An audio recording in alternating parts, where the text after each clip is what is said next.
আসসালামু আলাইকুম। সবাইকে আরও একবার স্বাগত জানাচ্ছি আমার আজকের পর্বে। শীত প্রায় চলে এসেছে আর এখন সবারই বারবিকিউ খাওয়ার ধুম পড়েছে। আর আমার আজকের রেসিপি হচ্ছে ফিশ বারবিকিউ। তবে সবচেয়ে মজার বিষয় হচ্ছে এই ফিশ বারবিকিউটা আজকে আমি চুলাতেই বানিয়ে দেখাবো। কিভাবে চুলাতে এই ফিশ বারবিকিউটা করলে সবচেয়ে বেশি মজা হবে, মশলাটাও পারফেক্টলি ব্যবহার করতে পারবেন, এমনকি ভিতরটাও থাকবে অনেক বেশি জুসি, সুপার টেস্টি একটা ফিশ বারবিকিউ রেসিপি আজকে আপনাদের সাথে শেয়ার করছি। অনেকেই আছেন ঝামেলা মনে করে এই ফিশ বারবিকিউটা করতে চান না, তবে আমার আজকের রেসিপিটা যদি আপনারা ফলো করেন তাহলে যে কোনো দিন রান্না করে না সেও কিন্তু এই ফিশ বারবিকিউটা করে নিতে পারবেন। আজকে আমি ছোটোখাটো সবগুলো টিপস সহ আপনাদের সাথে শেয়ার করেছি, কোনো রকম ঝামেলা ছাড়াই চুলাতে বানিয়ে নিতে পারবেন। চলুন তাহলে রেসিপিতে চলে যাই। এখানে আমি দুইটা বড় সাইজের তেলাপিয়া মাছ নিয়েছি, যেই দুইটার ওজন হবে প্রায় 2 কেজির মতো।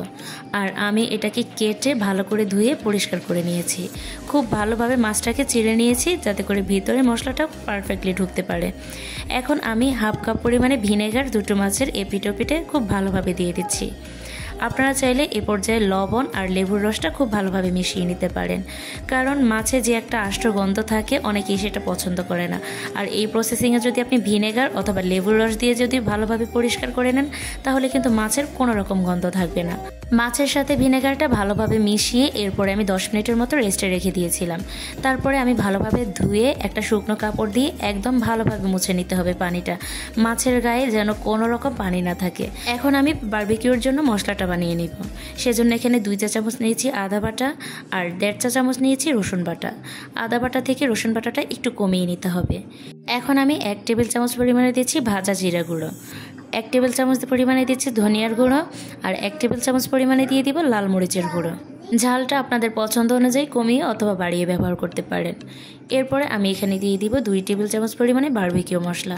এটা বাজারের কেনা ইনস্ট্যান্ট বারবিকিউ মশলাটা ব্যবহার করছি, আপনারা যে কোনো ব্র্যান্ডের নিয়ে নিতে পারেন। এরপরে আমি 1 টেবিল চামচ দিচ্ছি সয়া সস, 1 টেবিল চামচ পরিমাণে দিচ্ছি বারবিকিউ সস। এটা কিন্তু অবশ্যই ব্যবহার করতে হবে, তাহলে কিন্তু টেস্টটা খুব ভালো আসবে। এরপর 1 টেবিল চামচ দিচ্ছি লেবুর রস, 1 টেবিল চামচ ব্যবহার করছি চিনি আর স্বাদ মতো দিয়ে দিচ্ছি লবণ। এখানে যেহেতু আমরা সস ব্যবহার করেছি এমনকি ইনস্ট্যান্ট মশলাগুলো ব্যবহার করেছি তাই লবণের পরিমাণটা একটু বুঝে দিতে হবে। এরপরে 2 টেবিল চামচ পরিমাণে দিচ্ছি সরিষার তেল। এখন সবগুলো মশলা খুব ভালোভাবে মিক্স করে নেব। এখানে আমি যতটুকু মশলা ব্যবহার করেছি এতে করে আমি 2টা মাছ ম্যারিনেট করতে পারবো। আপনারা যদি ছোট সাইজের মাছ নেন অথবা যদি একটা মাছ ব্যবহার করেন তাহলে কিন্তু মশলার রেশিওটা সেভাবে ব্যবহার করতে হবে, তা না হলে কিন্তু মশলার পরিমাণ যদি ঠিক না রাখেন মাছটা খেতে ভালো লাগবে না। আমি মশলাটা খুব ভালোভাবে মিক্স করে নিচ্ছি। এখন এর মধ্যে আমি সামান্য পরিমাণে জর্দার রং ব্যবহার করছি। এটা কিন্তু অপশনাল, শুধুমাত্র কালারটা সুন্দর আসার জন্য আমি এখানে সামান্য পরিমাণে ফুড কালার ব্যবহার করেছি, আপনারা চাইলে এটা স্কিপ করতে পারেন। মশলাটা খুব ভালোভাবে মিক্স করা হয়ে গেলে আমি এখন মাছের উপরে দিয়ে দিব। প্রথমে আমি অর্ধেকটা মশলা নিয়ে নিচ্ছি। মাছের সাথে কিন্তু এই মশলাটা খুব ভালোভাবে মাখিয়ে নিতে হবে। আপনি মাছের সাথে মশলাটা যত ভালোভাবে মেখে নেবেন, যত ভালোভাবে ম্যারিনেশন করতে পারবেন, মাছটা খেতে তত বেশি ভালো লাগবে। আর এই স্টেপটা কিন্তু অবশ্যই অনেক বেশি জরুরি। আমি হাত দিয়ে খুব ভালোভাবে মশলাটা মাছের গায়ে মাখিয়ে নিচ্ছি। এখন আমি বাকি যে মশলাটা ছিল সেটাও দিয়ে দিয়েছি। 1 পিঠ করা হয়ে গেলে আরও 1 পিঠে আমি খুব ভালোভাবে মশলাটা মেখে নিচ্ছি। মাছের ভিতরে বাহিরে একদম সব দিক দিয়ে খুব ভালোভাবে হাত দিয়ে মেখে নেবেন। এতে করে যখন আপনি ফ্রাই করবেন মাছটা অনেক বেশি ভালো লাগবে খেতে, আর মশলাটাও খুব ভালোভাবে ভিতরে প্রবেশ করতে পারবে। এই মশলা মাখানোর কাজটা কিন্তু একটু সময় নিয়ে করতে হবে।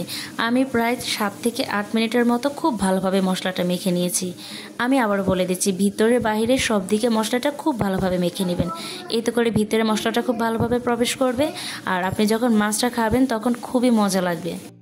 মাছটা খুব ভালোভাবে ম্যারিনেট করে আমি 2 ঘন্টার মতো নর্মাল ফ্রিজে রেখে দিব। এতে করে মশলাটা ভিতরে খুব ভালোভাবে প্রবেশ করতে পারবে। 2 ঘন্টা পরে আমি মাছটা ফ্রিজ থেকে নামিয়ে নিয়েছি। এই পর্যায়ে কিন্তু আপনাদের সাথে জরুরি একটা টিপস শেয়ার করছি। অনেকেই কিন্তু চুলায় বারবিকিউ ফিশটা করতে গেলে মশলাগুলো পুড়িয়ে ফেলেন অথবা ভিতরটা হতে চায় না। তারা কি করবেন, এই মাছটা ফ্রাই করার আগে উপর থেকে মশলাটা সরিয়ে ফেলবেন আর ভিতরে যে মশলাটা আছে ওইটা ভিতরেই থাকবে।